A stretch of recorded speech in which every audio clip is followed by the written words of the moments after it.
Professor Codreanu. Thank you for the kind invitation.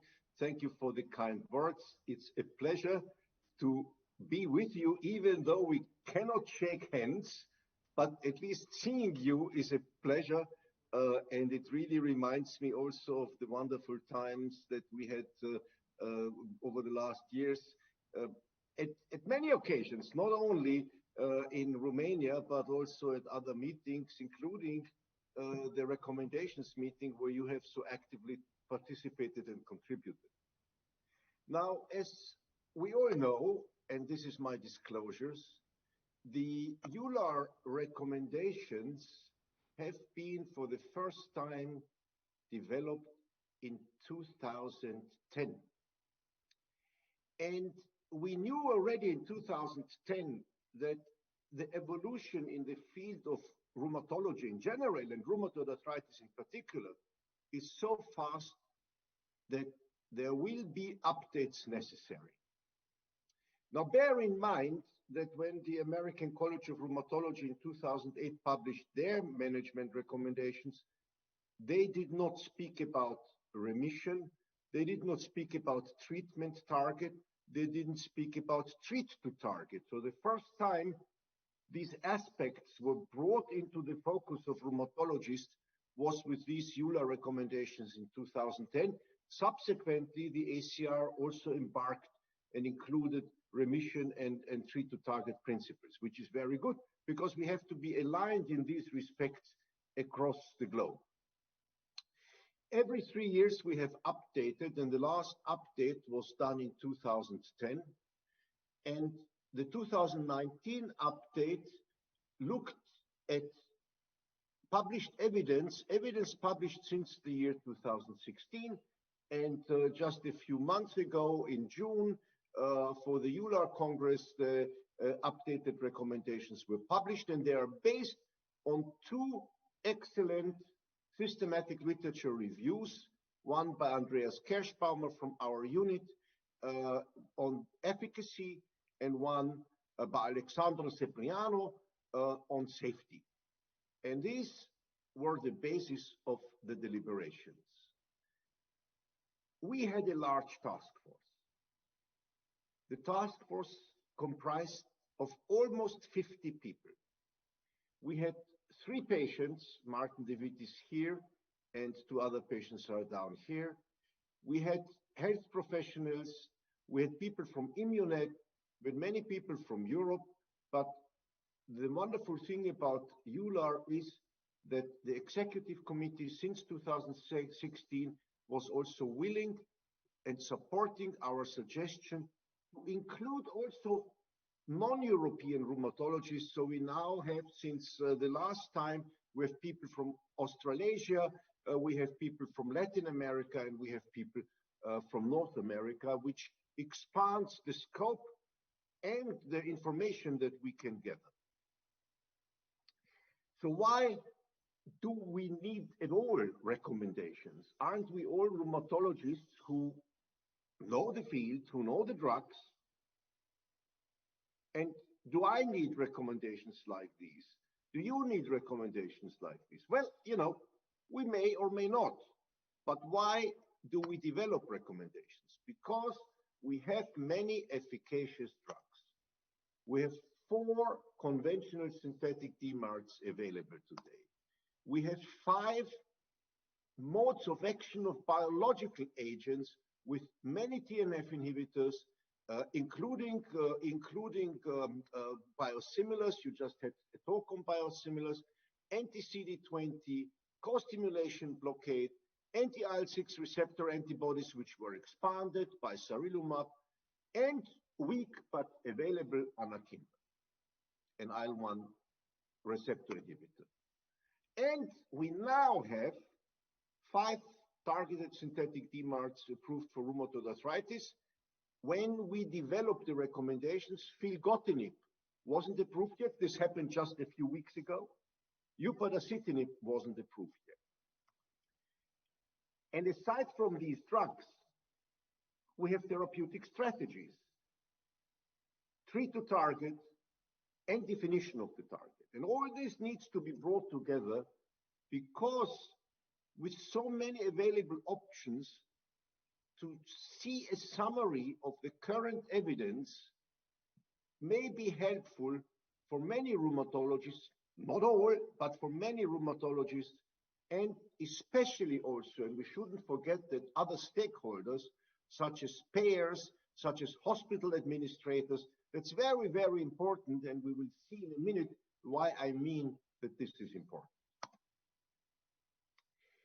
Most of the recommendations from 2016 remained in place because they had already evolved over 7 years, and in some respects there wasn't much to change, which supports the level, the high level of the recommendations. But we added an overarching principle in 2019. We shifted item D to become item E, and we developed a new item D. Patients require access to multiple drugs with different modes of action to address the heterogeneity of RA. They may require multiple successive therapies throughout life. And the reason for putting this in was that we had heard that in some countries, the payers refuse to allow payment for drugs if the patients failed, for example, 3 biologics. And this is an unacceptable situation. But there is also another reason for that patients require multiple drugs at rapid succession. And that reason I will address in the next slide. This is a slide that I put together last year. It looks at clinical trials that were published over the last 12 years, including the very last. Now, I could have expanded this by 4 or 5 additional ones, not by everyone, because what I was looking for evidence for the number of DMARDs that patients had when entering trials for usually biologics or targeted synthetic DMARDs when they had an inadequate response to methotrexate. So these 10 or so studies had a total of about 10,000 patients, and the mean disease duration of these patients was 8 years. But the number of DMARDs over 8 years was less than 3. And so on average, these patients remained with active disease for 3 years with a DMARD. This is not treatment to target. This means that these patients weren't appropriately treated, and we know that because these patients had a sharp score of 35. Now we all know that the sharp score goes to over 400. So 35 is not so bad, we could think. And maybe the patients were in between in remission. But I will show you evidence from an old study in a second that this is not the case. This is a study published in 1998 by the legendary Fred Wolf. And he looked at almost 20 years of disease in patients with rheumatoid arthritis. So 1998 published, so he went back and studied patients who were put on therapies from 1975, say, to 1995, and then evaluated that. So we didn't have biologics in those days. In those days, we may not even have had methotrexate, and definitely didn't learn how to use methotrexate at the proper dose. So this is sort of a natural course of 256 patients with rheumatoid arthritis. Now, if you look at 10 years, you will see that the progression is 40. So what we saw in the other slide at 8 years, 35 means these patients have been treated like in the 1970s, like 50 years ago. Inappropriate, unacceptable. And this study was done once upon a time, before methotrexate was properly used, before biologics were available. That means that thousands, if not millions of RA patients are not managed adequately. And in those clinical trials, patients come in from many places. They come in from Europe, They come in from Latin America, they come in from Asia. Many, many patients are not treated appropriately. So this is the algorithm of the recommendations. And I will focus on the one item that is to be seen in all three phases. This is phase one, in all three phases of these recommendations, which means improvement at 3 months. And when I say improvement, I mean at least 50% improvement and achievement of the target of at least low disease activity, if not remission, at 6 months. And if that is not the case, you have to move to another drug. If that's the case, continue, and then one can even use dose reduction. But we will come back to that in a little while. So which definitions of remission should we use? ACR and EULAR 10 years ago have defined the Boolean and the index-based definitions. You all know that, and we are all using some of these in clinical trials. The index-based was simplified disease activity index. But for clinical practice, they also, ACR and EULAR task force also recommended a Boolean without CRP and the CDI, which is the SDI without CRP. And ACR and EULAR task force very clearly said DAS 28 should not be used to define remission. And even though this has been stated already 10 years ago, this is still continuing in clinical trials and in clinical practice. But I'll show you something that we published last year, why it is even longer today than 10 years ago to use DAS 28, because all the drugs that target interleukin-6 will target acute phase reactants, and you will see that with all these drugs, DAS 28 remission definition of 2.6 is more frequent, much more frequent than ACR 70, which is impossible because remission is an ACR 100. It cannot be more frequent than ACR 70. And we can even look more properly. Here, there is even a study on tocilizumab where the DAS 28 remission was more frequent than in ACR 50. And when we compare this, for example, with the rituximab trial here, we will see that the ACR 70 of 12% was identical in these two trials. That the ACR 50 of 27% was very similar for the rituximab trial as for the tocilizumab trial, with about 27 to 29. But remission by DAS 28 was almost 3 times as frequent, simply because CRP was reduced and ESR.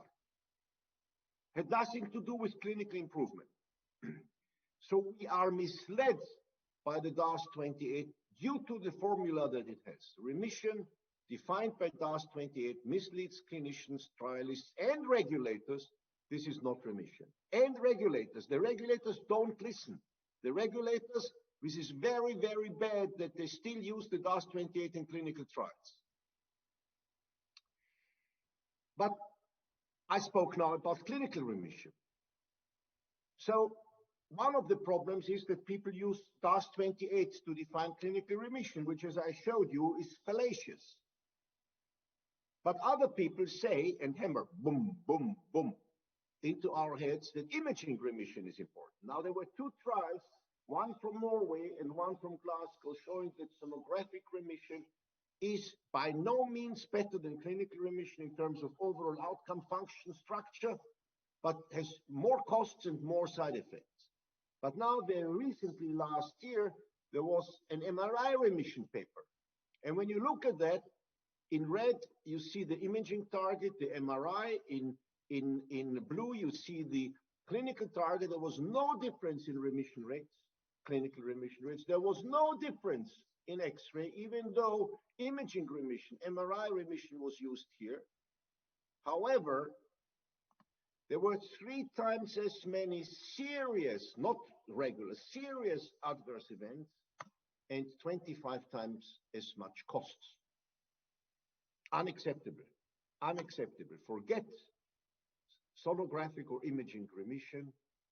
Clinical remission is optimal, and otherwise you run high risk of serious adverse event and you waste resources. Now, Does it mean that imaging shouldn't be used in rheumatology? God forbid, we need it for differential diagnosis, to support us when we do injections and so on, but not for the follow-up of the efficacy of therapy. Again, it will mislead us. So let us go back to the recommendations. Since 2016, EULAR recommends to start not only with methotrexate, that's already recommended since 2010, but to combine definitely with glucocorticoids. And the sentence is short-term glucocorticoids should be considered when initiating or changing conventional synthetic DMARDs in different dose regimens and routes of administrations, but should be tapered as rapidly as clinically feasible. And the reason for that, back in 2016, to make this an almost mandatory recommendation for every patient, unless there is contraindications, was the IDEA study from Leeds, where our colleagues in Leeds compared infliximab given at 0, 2, 6, 14, 22 weeks with prednisone, methylprednisolone at 250 grams, one single shot at time 0, and placebo infusions at the rest, at 2, 6. So this is all placebo, compared with 5 applications of infliximab. One single application at week 0 for methylprednisolone. And there was no difference in any of the outcomes. Not for low disease activity, not for structure, not for function. Okay, so this was an anti-TNF. But we adhere to that because from the BEST trial from the Netherlands, we knew that, the infliximab arm and the methotrexate plus prednisone arm had similar results. So there was more than this. Many other studies were around. However, more recently, and it's not yet fully published, but presented at ACR 2019 at EULAR 2020, a study from Scandinavia came about, the North Star trial. And they looked at conventional therapy here, which was methotrexate plus glucocorticoid, and compared this with an anti-TNF, certolizumab, with abatacept, and tocilizumab plus methotrexate. They wanted to show that, again, they wanted to show that these drugs are better. And you will see that there is non-inferiority or at least no superiority, because everything looks over here, passes the 0 line, with 15, with here favors active conventional therapy, and here it would favor the biologic. And you see here, even tocilizumab is right on the spot. Certolizumab is almost on the spot. Abatacept may be slightly better, but has again overlap, so no superiority shown. And no one, and you may remember the EMPIR trial that showed that abatacept and adalimumab had very similar results, and a trial, my own trial, that showed that certolizumab and adalimumab had identical results. So all of this is identical, and there's very, very strong confirmation now that starting with the biologic or with the targeted synthetic JAK inhibitor is not needed. Starting with methotrexate plus glucocorticoid conveys currently results that are not exceeded by any other regimen. To my dismay, in clinical trials, this is not tested. So in early disease, you're not testing, companies do not test methotrexate plus glucocorticoid de novo with comparing that with the drug that they test.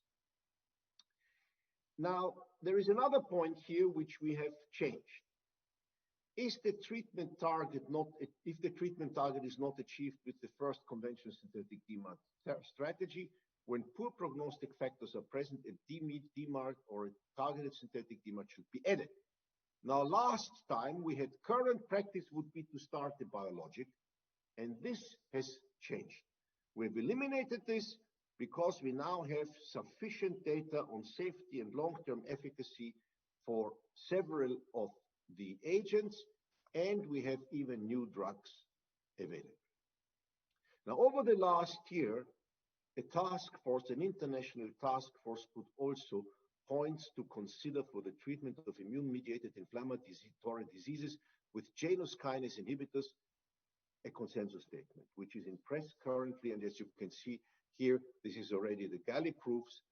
And this is a figure from this paper, and let me just go here because and show you that, because what you can see here is that we also had dermatologists, we had gastroenterologists on the board, and a hematologist also, and obviously infectious disease specialists. And there is an interesting thing here to be observed. If you inhibit IL-6, which signals through JAKs, if you inhibit IL-6, then the only disease that has that is approved out of these here for anti-IL-6 therapy, anti-IL-6 receptor therapy is rheumatoid arthritis.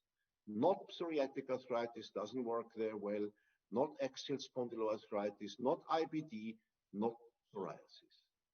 On the contrary, if you look at IL-12/23, which also signals through JAK stats, you will see that it is approved for PSA. It is approved or is definitely working in IBD and for psoriasis, of course. So here you have contrasting patterns of IL-6 and IL-12/23 inhibition, although both go through the JAKs. So when a JAK inhibitor interferes with several of these diseases, and we know that some JAK inhibitors are licensed and have good results in psoriatic arthritis, a little bit not so ideal in psoriasis, some have been tested and had good results in IBD, then it cannot go through the IL-6 pathway. In these, the RA, where the IL-12/23 inhibition is not working, there the effect of a JAK inhibitor is presumably by mediating IL-6 signal transduction. But in the other diseases, the effect is by mediating IL-12/23 pathways. Presumably, we have no proof, but it's very unlikely that it's the IL-6 pathway if it is effective in psoriatic arthritis. Now, here are now the 5 currently available, currently licensed, peficitinib only in Japan and Korea, upadacitinib everywhere, but filgotinib, the FDA has not given it the license at the present time. It's been approved in Japan and in Europe.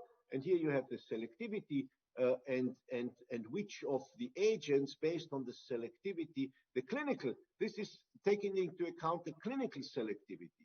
Why do we take into account the clinical selectivity? Because every one of these drugs may have at different doses and in different people additional effect than just the one that in an in vitro study has been shown. And for us, in the context of the task force, we were looking at anemia. And if a therapy did not improve anemia or even deteriorated anemia, then we assume that this therapy has a JAK2 effect because erythropoietin signals through homodimers of Janus kinase 2, whereas all others use heterodimers. So what did the task force say? The task force had 6 points, and I'm going to allude only to 5 indications. And the important thing, of course, we know all the indications. Tofacitinib is also approved for ulcerative colitis, but here, currently, there is no direct evidence of superiority regarding efficacy or safety of one JAK inhibitor over another one. What about treatment dose and co-medication? Regarding co-medication, follow specific recommendations for the respective disease. But in RA, consider adding a JAK inhibitor to continued conventional synthetic DMARDs if the patient tolerates the conventional synthetic DMARDs. And we'll come back to that in a minute. Then, in the contraindication, something that arose when we had our meeting is the recurrent venous thromboembolic events that may be increased with JAK inhibitors. It's not a common adverse event, but it is a high-risk adverse event. And therefore, when we go to pre-treatment screening and risks. The task force also said consider risk factors for venous thromboembolic event, especially a past history of thrombosis. And last but not least, when it gets to monitoring, evaluate response using validated disease-specific measures of disease activity for evaluation and definition of response. Be aware that CRP and ESR may be reduced independently of reduction of disease activity and possibly even in infections. So again, with these agents, just like with the IL-6, and I showed you that slide for tofacitinib, one shouldn't use a score primarily that includes an acute phase reaction. So I have a few questions put up here that we only very to a small extent addressed in the recommendation. Are JAK inhibitors superior to TNF inhibitors in terms of efficacy? Is JAK inhibitor monotherapy as good as combination with methotrexate? Are JAK inhibitors efficacious after other JAK inhibitors fail? Are biologics efficacious and safe after JAK inhibitors fail? Well, let us look for the first. This is newer data that were not that well available for the task force. Here is select compare for upadacitinib, where you can see that the ACR20, the ACR50, and the ACR70 in a head-to-head trial showed significant superiority of upadacitinib vis-a-vis adalimumab. I'll come back to that. A very similar finding was made by Peter Taylor. You heard him earlier today, who showed in the RABEAM study here, for example, already at week 24, that baricitinib plus methotrexate was superior to adalimumab plus methotrexate. This is at week 24, and this is essentially across all, or at least most of the outcomes. However, tofacitinib failed to show that, because tofacitinib showed non-inferiority of tofa plus methotrexate vis-a-vis adalimumab plus methotrexate. Here you have the data. And when it got to monotherapy, this is yet another question that we raised, monotherapy did not show non-inferiority compared with tofa plus methotrexate. So also for the JAK inhibitors, it is important to bear in mind that combination with methotrexate gives better results. And here, tofa failed to show superiority in combination with methotrexate compared to adalimumab. And also for filgotinib, due to the statistical analysis, they failed to show statistical superiority of filgo plus methotrexate vis-a-vis adalimumab plus methotrexate. So we have two trials that showed superiority and two trials that didn't show superiority. But when we look at the details, and please, always look at details when you look at trial reports. Then this is from the RABEAM. Then there is a nice effect on physician global and patient global and on pain. There is efficacy on pain in favor of the JAK inhibitor here, baricitinib, and the same is true for upadacitinib compared with adalimumab.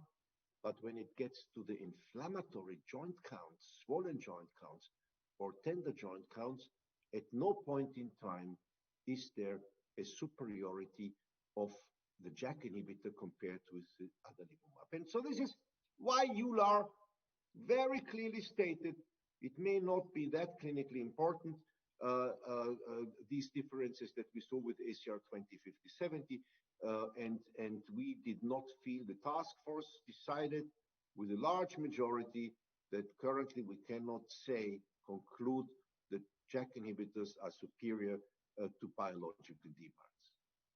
What about monotherapy? I showed you already the monotherapy data for tofacitinib, but here I can show you monotherapy data for filgotinib, not yet fully published, presented for the first time at EULAR 2019.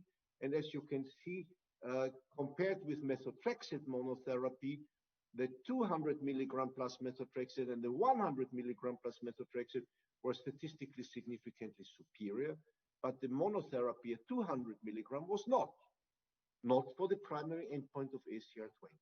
So again, we have a situation where the combination appears to be better, and for baricitinib, we have superior efficacy for function and clinical outcomes, but not superior efficacy of monotherapy vis-a-vis methotrexate monotherapy for X-rays. We still do not know if a JAK inhibitor is efficacious after another JAK inhibitor failed. Now, I can tell you from my clinical practice that if I use baricitinib after a patient has failed tofacitinib, then I still see in some patients efficacy. But this is anecdotal. We don't have clinical trials. However, from the Select Compare study, we now know that BDMARDs can be efficacious and safe after a JAK inhibitor failed, because Roy Fleischmann in the Select Compare study showed, and let us focus here on CDAI, low disease activity, that when upadacitinib did not give you sufficient response and patients were switched to adalimumab after 6 months, this is the important thing, then you had a nice response. 1/3 of the patients still got low disease activity and no major safety issues. So we have already moved from phase 1 to phase 2. And again, in phase 2, we have the situation, if the patients respond, then we can start dose reduction after some time or interval increase in sustained remission. I'll come back to that in a second.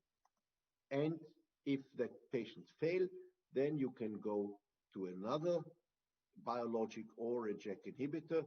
And we very clearly state from a different or the same class, but in the text, we say that if it's from the same class, it shouldn't be more than a second time, because there's so many other options.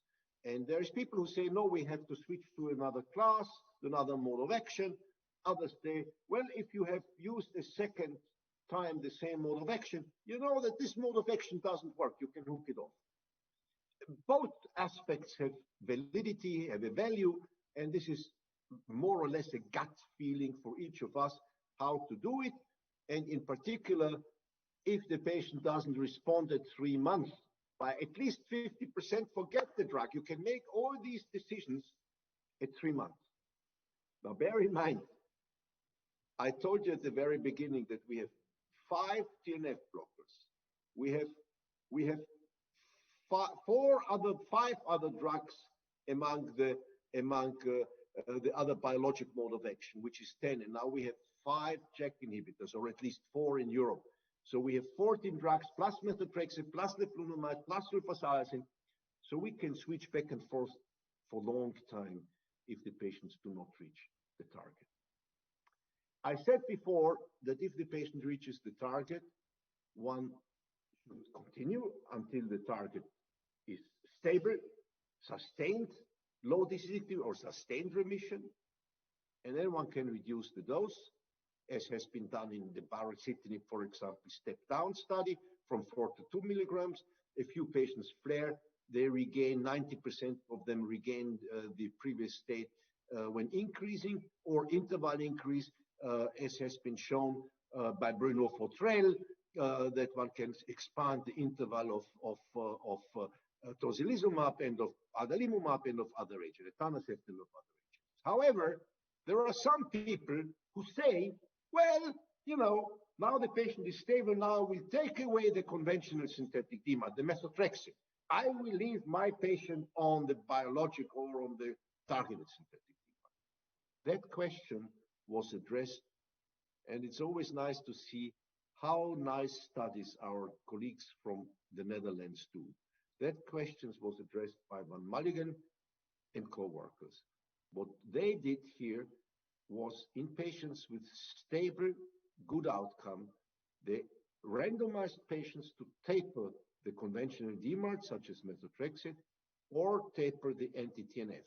Here, the patient remained on the anti-TNF, and the conventional DMARD, the methotrexate, was taken away. Here, the patient remained on methotrexate or another conventional, and the anti-TNF was taken away. And look at that.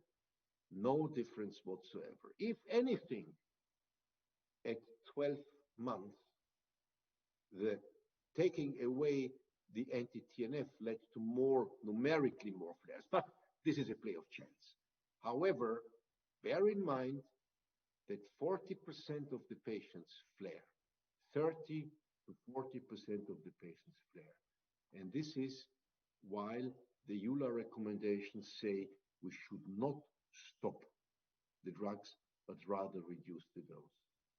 So, Mr. Chairman and colleagues, are coming to the conclusion. Several recommendations of 2016 remained unchanged. No evidence has accrued that any of these is wrong. On the contrary, the EULAR recommendations have achieved a steady state of art regarding the definition of the treatment target, remission or low disease activity, ACI-EULAR definition of remission, treat-to-target strategy, initial therapy with methotrexate plus glucocorticoid, and stratification for the next treatment phase by prognostic factors. I did not go into the absence of bad prognostic factors. Imaging remission is out. 3 trials show that. No better outcomes, but more costs and more risks. If methotrexate is contraindicated, then sulfasalazine or leflunomide is a good option, both for monotherapy combined with glucocorticoids, as shown in CARE-RH study from Belgium, and for combination with biologics. More data are available today than 3 years ago regarding long-term efficacy and risks of JAK inhibitors. That's why they have now been placed at a similar level as biologics across phase 2 and phase 3. And there are some caveats. There are more herpes zoster, especially in Korea and Japan. And in the double-blind phases, there were more thrombotic events, and especially in a study of patients with RA who have cardiovascular risk factors with tofacitinib, but for the other drugs we don't have such study. So that's why EMA put a particular specification there, and you can read all that in a few weeks, in a week or 2 or 3, when we produce the consensus statement. And increasing evidence suggests that stopping biologic DMARDs or targeted synthetic DMARD is associated with flares.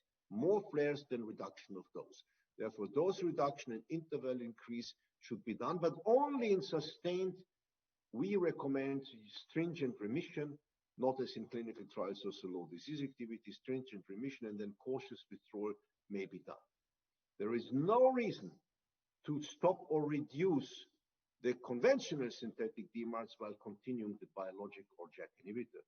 The reverse is indicated because of similar outcome, less costs, and better efficacy. With that, I would like to thank all the people on the 2 task forces for the consensus statement and for the EULAR recommendation. As I mentioned initially, Professor Codreanu was part of that. Thank you very much, Katalin, and all of you for your kind attention, and I'm very happy to entertain questions. Thank you. Thank you very much, Josef. A big applause to you from Bucharest. And I have several questions for you. The comparison between DAS28 and CDAI and SDAI as tools to evaluate disease activity. Well, CDAI is more reliable because you can use the CDAI, also the SDAI. In the SDAI, the CRP has a very low weight. In the DAS28, CRP or ESR have a high weight. So you can, but we use the CDAI because some patients don't have the CRP, so it's very easy to use the CDAI. Now, what is the difference? The CDAI will not give you exaggerated responses of remission or low disease activity in patients who are treated with JAK inhibitors or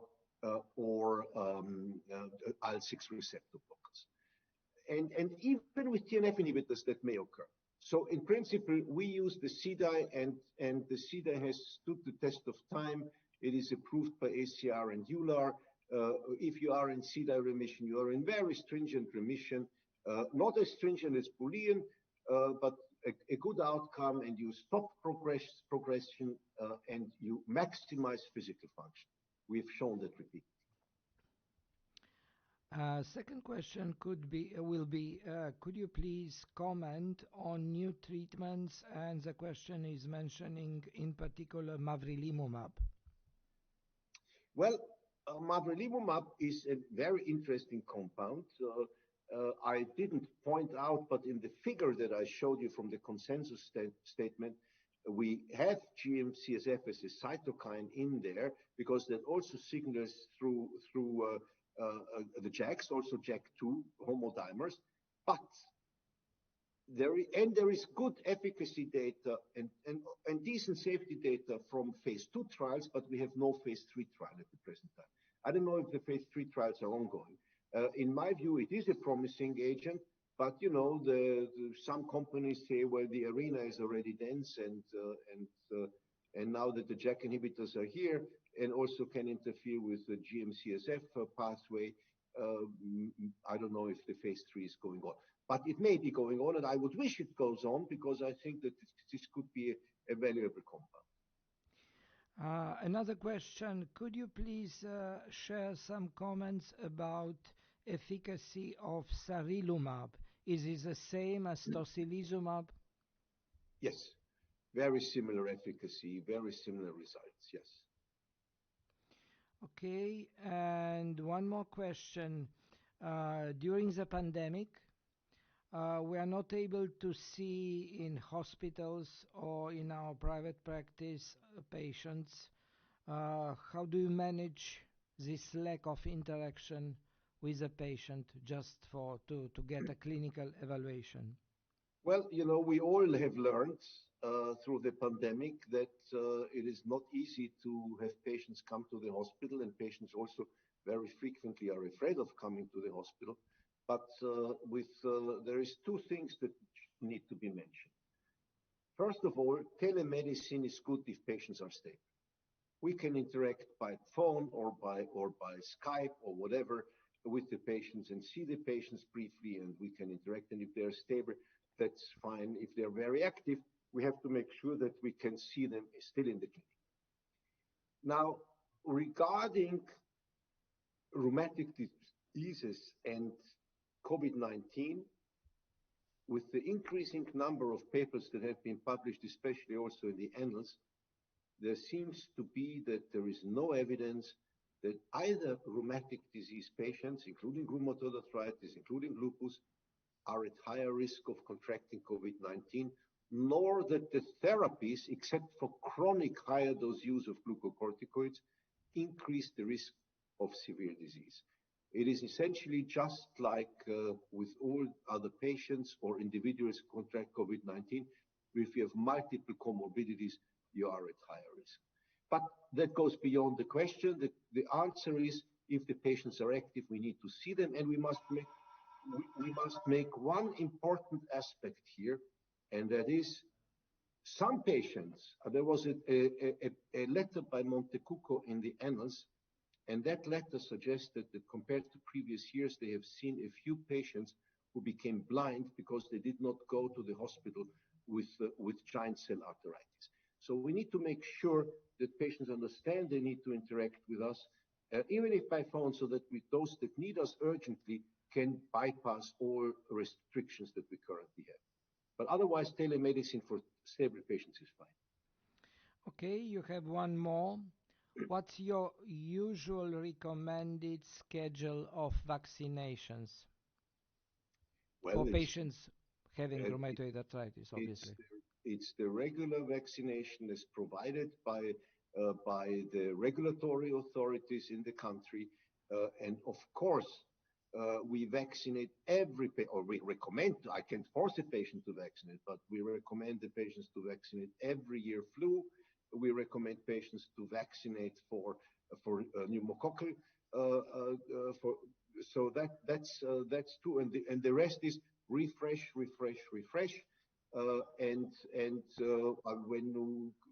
When a SARS-CoV-2 vaccine will come up, we will definitely recommend the patients to also use that. So we recommend patients to be proactive here. The point is that with live vaccines, and currently no one is traveling anyway, so no one takes yellow fever. With live vaccines, that that it may be a problem with some of our agents, but otherwise there is no problem. Once we will have more experience with the new herpes zoster vaccine, that would also be something to recommend to our patients. Okay, and yeah, an interesting question, I would say. What is your prediction in future oral product JAK inhibitors will replace injectable biologics? Well, I think that there is a place for all these drugs. I don't think it will replace. First of all, we still need a little bit more information. For example, why there is the venous thromboembolic event situation. Second, we still have, of course, patients who don't like needles will prefer oral drugs. On the other hand, some patients tell me, well, a monthly injection or an infusion every 6 weeks, I like that. I don't need to think of drugs. So I'm not sure. I think, as always, patient preference is important, and shared decision making is important. And the patients need to know the totality of the evidence as we convey it to the patients. Since there is no evidence that one agent is much more efficacious or much more safe than another one, I think that there is a place for all these drugs, including, as was asked before, even some new biologics. Now, the other thing that needs to be borne in mind is that in some countries the JAK inhibitors are still more expensive than biosimilars, where biosimilars exist. So that also cost is also an issue in the situation where the efficacy and safety are similar. So I think there is a place for all these agents, but I'm particularly glad and also grateful to industry, I must say, that they continue developing new drugs. Because with all the drugs that we have had available, say before the JAK inhibitors, we still didn't get everyone into remission. And we now still don't get everyone into remission. And that is something that we need to study. What are the reasons for refractoriness of patients with rheumatoid arthritis? And as I showed you in one of my slides where I alluded to the fact that so many patients have bad disease and get to more modern drugs after 8 years or whatever, there is still so much to do in the world. There's still so much to do, and we need to work on those aspects. Okay, thank you very much. No more questions. However, you have a comment, and I would say it's a very nice one. It's coming from a lady doctor, and she's saying, thank you, Professor Smole. Clear, interesting, challenging, like a mathematical demonstration. Beautiful. And she's attaching a smiley. Thank you very much. It's my turn to thank you very much, Josef, for your presence.